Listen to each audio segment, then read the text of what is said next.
Moi. Tosi vaikea kertoa tätä sulle, mutta mä haluan jakaa sulle oppeja, mitä mä oon ymmärtänyt tästä tilanteesta. Että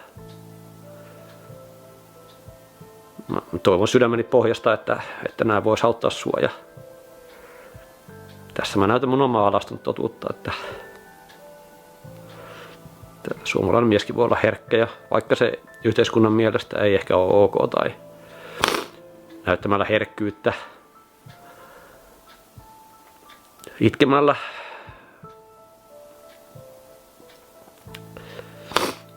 sitä, että on menettänyt ihan mielettömän hienon lapsen elämästään ja on menettänyt aivan uskomattoman kauniin ihmisen. Ja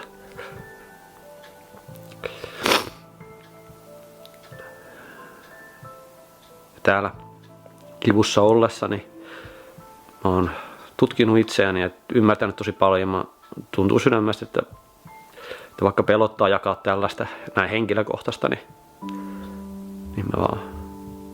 musta vaan tuntuu, että mun on pakko jakaa tää sun kanssa.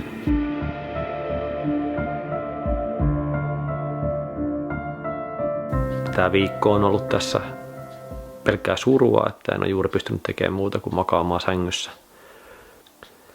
Ja muistan sen aamun, kun oltiin sovittu, että mä lähden pois mun rakkaan luota. Katselin siinä olohuoneessa mun rakasta ja hänen rakasta lastaan. Ja sitten mä kävelin tämän lapsen luokse ja hän oli ihan hyvällä tuulella iloissaan siinä. Katseli ohjelmaa ja menin sanomaan, että ne suunnitelmat siitä, että me oli aikeissa viettää tosi kiva kesä ja yhdessä ja tehdä kaikkea hauskaa, mitä nyt on tämän lapsen kanssa tehnyt. Ja että ne nyt ei toteudukaan ja että mä oon lähdössä tänään pois täältä. Ja sitten lapsi teki siinä lähtöä päivähoitoon. Ja sitten annoin siinä halaukset ja näki miten tää tuntuu siinä lapsessa, koska meillä on ihan mielettömän hyviä hetkiä ollut. Ja että ehkä niitä hetkiä sitten ei tuukkaan aina. Ja kun ovi sulkeutui, niin jäin vaan lattialla itkemään ihan hysteerisesti ja semmoista itkua ja surua mä en ole saanut sellaiseen kosketusta. Että mä oon pitkään kovettanut itseäni ja siinä hetkessä mä tajusin, että kun on taistellut sitä pelkoa vastaan, että lapsi tulee ja vie mun vapauden ja on jollain tasolla pelännyt tätä lasta, niin kaikki se on valhetta, että mulla olisi mitään pelättävää siinä ja ymmärtänyt sen, että jos mä en olisi antanut pelolle valtaa, niin mitään tätä ei olisi voinut tapahtua rakkaudessa. Koska mä päästin yhden ihmisen niin lähelle mua, että se alkoi pelottaa mua.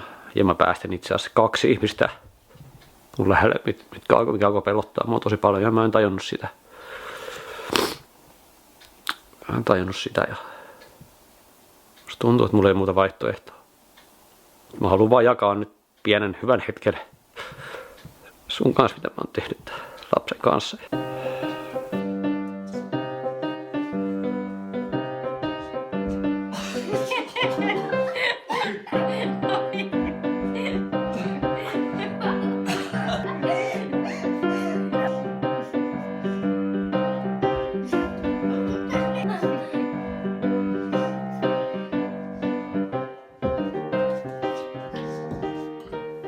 Jotenkin ihmeen kaupalla mä onnistuin pitämään mun sydämen auki ja meillä oli ihan mielettömän rakkaudellinen ero. Lähtiessä halattiin ja mä sanoin vaan, että mun naiselle, että mä vaan rakastan häntä ja mä haluaisin, että hän olisi mun vaimo. Ja hänellä oli sitten samansuuntaisia ajatuksia, paitsi että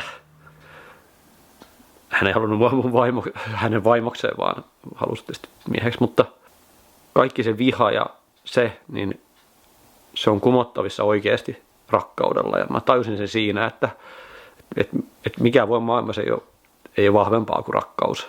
Rakkaus on vähän samanlainen asia kuin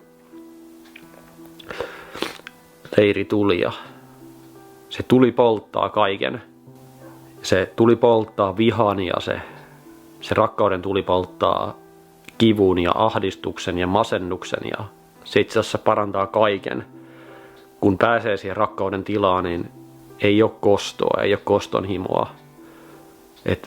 Niin kuin sanotaan, että rakkaus voi siirtää vuoria, niin se tuntuu todelta, että miten valtavan paljon mä voin tässä kivussa rakastaa mun ex-naisystävää ja hänen lastaan. Ja sitten tuntuu, että se rakkaus laajenee kaikkia kohtaan, että se ei ole myöskään vain häntä kohtaan. Ja joka hetki voi valita sen pelon, vihan tai sitten rakkauden. Ja sitten mä ymmärsin sen, että siinä nuotiossa se rakkauden tuli tarvitsee ilmaa. Ja ilmasta ilmaa se tuli ei voi roihuta. Ja mä ymmärsin, että se ilma on vapaus. Mitä tapahtuu sille aivan uskomattoman kauniille ja voimakkaalle rakkaudelle on se, että sitä lähdetään varmistamaan, että se pysyy se toinen ihminen siinä, koska mä tarvitsen sitä toista ihmistä.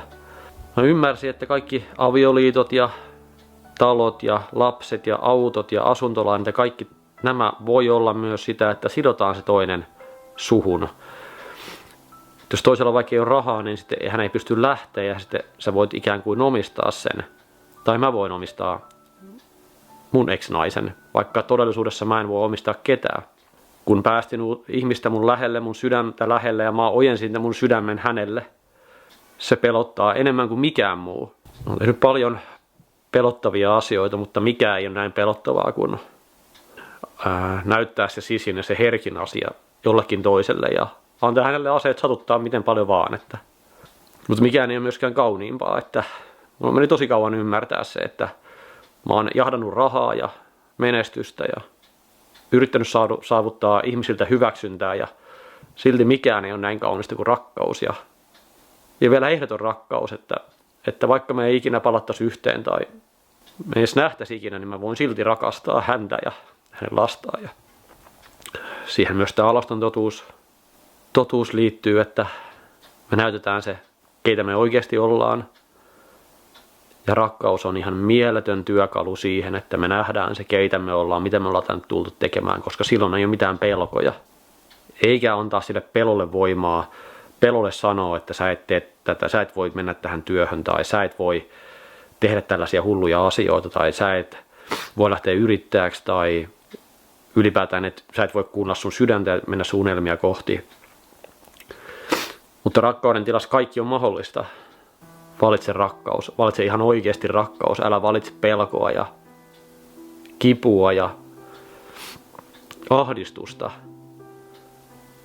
Sä voit tutkia sun ajatuksia, että jos jotain ikävää sulle tapahtuu, niin mitä sä oikeasti mietit. Kato niitä sun ajatuksia, että mitä sä oot. Kirjoita niitä ylös, että kappas tällaisia mä ajattelen. Jos joku on satuttanut sua, sulla on anteeksi annettavaa, anna anteeksi. Putsaa itsesi ja anna sen rakkauden roihuta sun sisällä. Koska siten me saadaan tästä maailmasta tosi kaunis. Ja se, minkä mä ymmärsin siinä hetkessä, kun sanoin hyvästit siinä hetkessä sille rakkaalle lapsellekin, että menetyksen hetkellä voi kenties vasta siinä hetkellä voi ymmärtää, miten tärkeä joku ihminen on ollut tai miten tärkeä joku asia on ollut. Ymmärsin, miten kiitollinen mun pitää olla kaikesta mun elämässä. Niistä yli 100 000 katsontakerrasta, mitä tämä ensimmäinen alaston totuusjakso keräsi, niin mulla on aivan mieletön kiitollisuus siitäkin. Ja niistä kaikista viesteistä ja kaikesta, mitä mä oon saanut. Ja kaikesta mun elämässä oikeesti. Toivon, että sä jaat tätä videota tai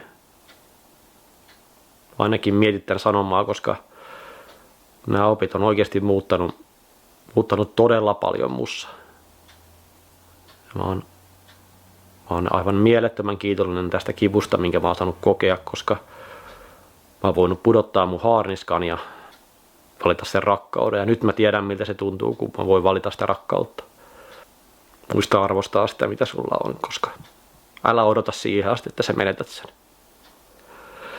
Koska se voi sattua. Ja mä myös toivon, että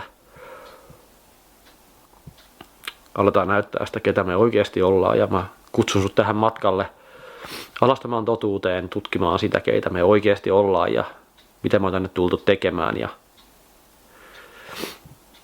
toivon sulle kaikkea hyvää ja kiitos.